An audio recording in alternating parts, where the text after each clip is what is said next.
మన ప్రభు అయిన యేసుక్రీస్తు నామములో మీ అందరికీ శుభములు తెలియజేయచూ ఉన్నాను. ప్రియ దైవజనమా, షారోన్ మన్నాలో భాగముగా ఈ దినం మరొక వాక్య భాగమును ధ్యానించుకుందాము.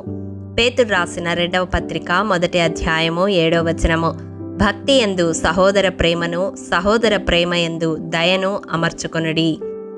ప్రియ దైవజనమా, ఆదికాండం బైబిల్ స్టడీలో భాగముగా 43వ అధ్యాయము 29వ వచనములో, నా కుమారుడా, దేవుడు నిన్ను కరుణించునుగాక అని యోసేపు బెన్యామీనుతో పలికినట్లుగా చూస్తాము.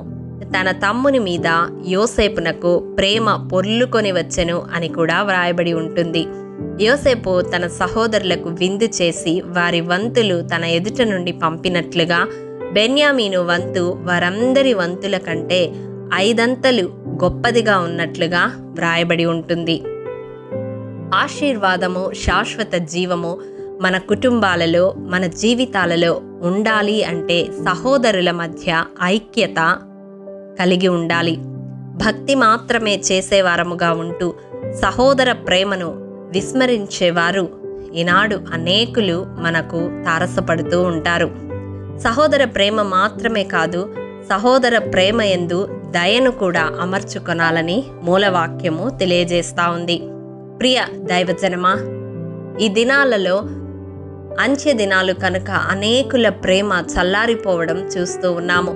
రక్త సంబంధికుల మధ్య కూడా ప్రేమ అనేది లేకుండా, దయ అనేది లేకుండా, ఒకరి కష్టంలో ఒకరు పాలు పంచుకోకుండా ఉంటున్న ఎన్నో పరిస్థితులు మన చుట్టూ ఉంటూ ఉన్నాయి.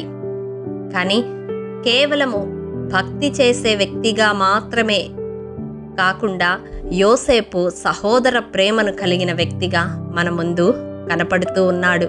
అంత మాత్రమే కాదు, తన సహోదరుల పట్ల దయ కలిగిన వ్యక్తిగా కూడా కనపడుతూ ఉన్నాడు. అందుకే యోసేపు ఏ స్థలములో ఉంటే ఆ స్థలము ఆశీర్వదించబడింది.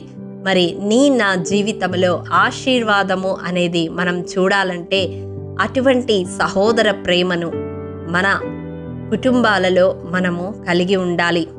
ఒకవేళ నీ వంతుగా నీవు ప్రేమిస్తూ నీ చుట్టూ ఉన్నవారు ఆ ప్రేమకు విలువ ఇవ్వకుండా ఉంటే అది దేవుడే చూసుకుంటాడు.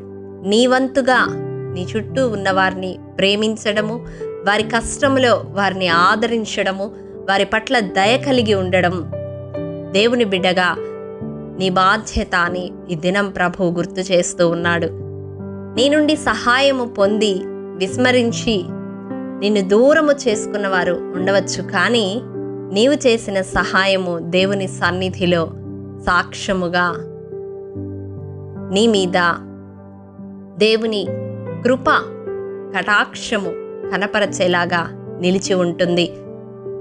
ప్రియ దైవజనమా, రక్త సంబంధికుల మధ్య ప్రేమ అనేది కలిగి ఉండాలి.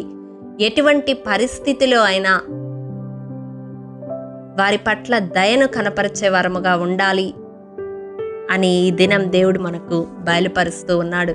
ఈ వాక్యము వింటున్న ప్రియ సహోదరుడా, సహోదరి, ఇప్పటి వరకు కేవలము భక్తి చేసే వ్యక్తిగానే నీవు ఉన్నట్లయితే ఆ భక్తితో పాటు నీ సహోదరులను ప్రేమించే మనస్సు, వారి పట్ల దయను కలిగి ఉండే మనస్సు అభ్యాసము చేసుకొనాలని ప్రభు పేరట మనవి చేస్తా ఉన్నాను. అప్పుడు మన కుటుంబాల్లో ఆశీర్వాదమును మనము చూడగలుగుతాము.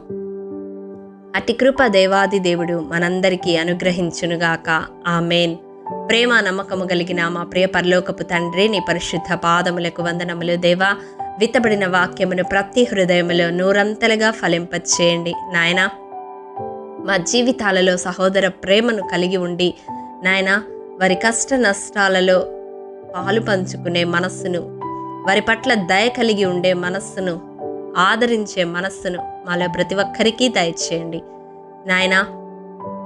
ఈ దినం ప్రభువా, మీరు మాకు సెలవిచ్చిన రీతిగా సహోదర ప్రేమ కలిగి మా జీవితాల్లో, మా కుటుంబాల్లో ఆశీర్వాదమును, శాశ్వత జీవమును అనుభవించే కృపను అనుగ్రహించమని యేసు అతి పరిశుద్ధ నామం పేరట అడిగి పొందుకొని ఉన్నాము తండ్రి.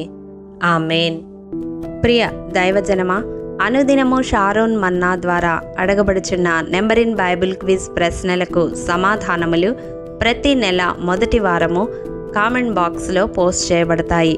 కాబట్టి గమనించి మీకు తెలియని ప్రశ్నలకు సమాధానములు తెలుసుకొనగలరని ప్రభు పేరట మనవి చేయుచూ ఉన్నాము. ప్రియ దైవజనమా, ఈ దినం నెంబర్ ఇన్ బైబిల్ క్విజ్ ప్రశ్న: ఏ గోత్రపు వారిలో 600 మంది రిమ్మోను కొండకు పారిపోయి దాని మీద 4 నెలలు నివసించిరి? మీ సమాధానం మాకు తెలియజేస్తారు కదూ. ప్రభు కృప మనందరికీ తోడైండునుగాక. ఆమేన్. ప్రియ దైవజనమా, ఈ దినము జన్మదినము, వివాహ దినము జరుపుకుంటున్న వారికి షారోన్ గ్రూప్ తరపున హృదయపూర్వక శుభాకాంక్షలు తెలియజేయుచూ ఉన్నాము. దేవుడు శ్రేయస్కరమైన ఆశీర్వాదములతో ఈ సంవత్సరాది నుండి సంవత్సరాంతము వరకు మిమ్ములను నింపాలని ప్రార్థిస్తూ ఉన్నాము. ఆమేన్.